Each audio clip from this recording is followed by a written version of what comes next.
Understanding. Today I was having a lengthy conversation with a friend and we covered a lot of philosophical topics, love, suffering, children, purpose, life. I mean, really a lot of bases. And what I realized in the process is that, it's something I got reminded of while talking to him, and is the notion of that understanding is something like understanding in terms of the spiritual, or in terms of wisdom, is something that cannot be conveyed, as in you have to experience it yourself, as it is as if, like, if I were to explain to you love, like romantic love, and you've never experienced it. Let's say you're a child and you're 8 years old, and I'm telling you how it is to fall in love with someone, how powerful it is, the butterflies, this overwhelming feeling that overcomes you. I could describe it, and I'm sure there's literature who would, like, in poetry that could incredibly describe it, but you still wouldn't know how it feels because you haven't experienced it. It cannot be expressed in words. Same with sex, right? If you never had sex and I would describe it to you how it felt, and the emotion it evokes and everything, it would be an abstract construction. And so it's the same with consciousness and understanding and wisdom in a broader sense. Like, when your parents tell you something, it comes from a place of experience. It doesn't mean it's necessarily right, but it comes from a place of experience. And we often have to go through the same things over again, even though we are taught otherwise. Now, they can obviously be wrong, and so we disagree with them, but let's assume our parents teach us something that's right, and so they're conveying wisdom, life experience, and we haven't gone through the experience. We often need to do it ourselves. And so in this conversation, I realized I was talking about things that I've experienced as part of my own journey, and that I'm trying to also convey here in these daily videos. And I couldn't reach that person. I couldn't reach my friend, as in like we were talking at crossroads. One person was saying something and the other person it wasn't matching up. And it wasn't because we disagreed, I believe, but it was because we were talking from different places. And so it's important to it made me realize that everything that I'm conveying in these videos is like, might not make sense, or might be abstract if you haven't experienced it yet. So in a way, and that's a challenge with wisdom generally. It cannot be conveyed. It cannot, and I'm not implying that anything that I'm sharing here is wise or is wisdom, but that's how it feels to me, and you have to decide for yourself whether it is wisdom. And as I always say, like, you have to find your own truths. Like, don't believe anything I say, because that's not how it works. You need to find your own truths and then really create beliefs around them, and then you're going to really live it. It's like reading a book and then not doing anything that's in the book, because it's not sufficient to intellectually process things. We need to experience them and then believe, creating the beliefs around that, and then it becomes us. But to do that, you obviously have to kind of know where to look for, and that's kind of what I'm trying to convey. I'm trying to point and share experiences so you can decide whether you want to embark and explore those, and then acquire that wisdom that comes through those experiences, and then thereby reshaping your life.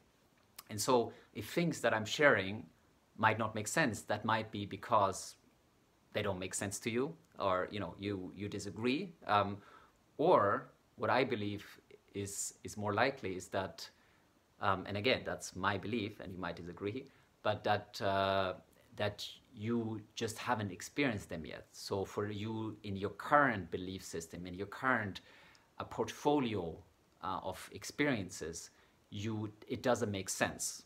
And that's kind of the whole, I think this is a key part why people don't embark on a journey and kind of are struggling so much with embracing and doing the things that I talk in these videos, like not to worry, or not let other people impact you, or to free yourself from judgment and fears. Because these things are so deeply embodied in us that we don't see that there's a place without them. It doesn't it doesn't make sense in your current world.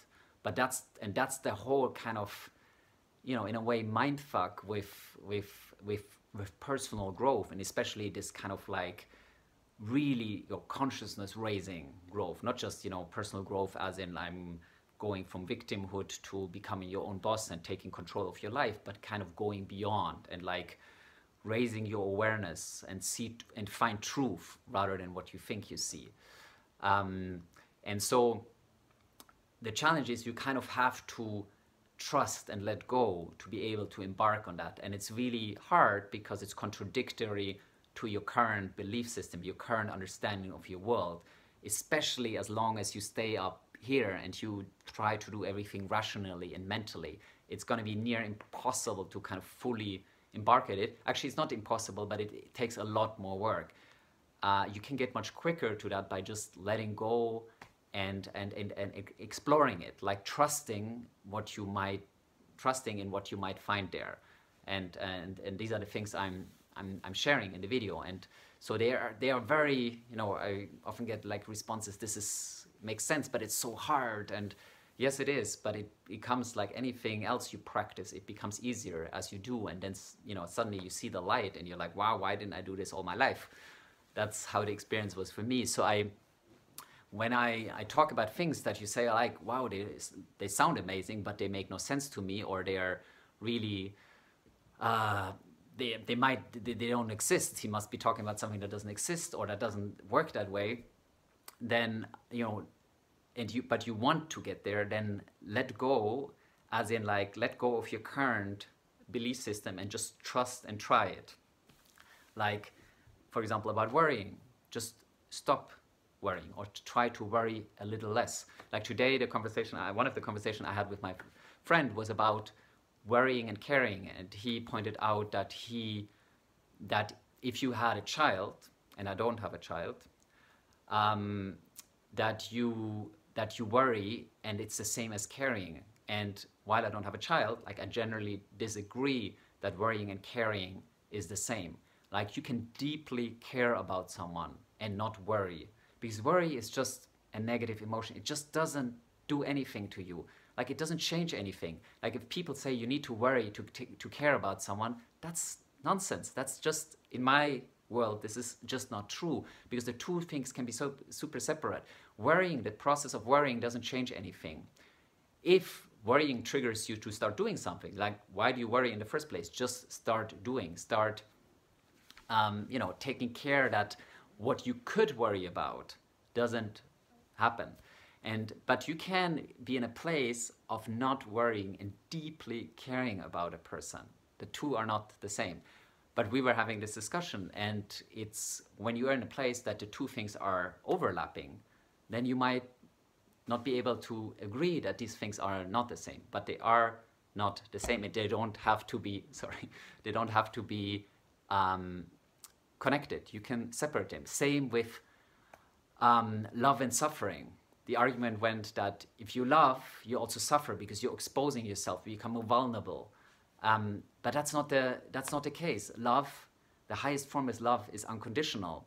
And I will talk about that in another video. And love and suffering can be completely separate. You can love someone, and if that person is taken away from you, that doesn't have to necessarily lead to suffering, because you can be grateful that you had time with that person and all the experiences you share. And like all things in life, things come and go.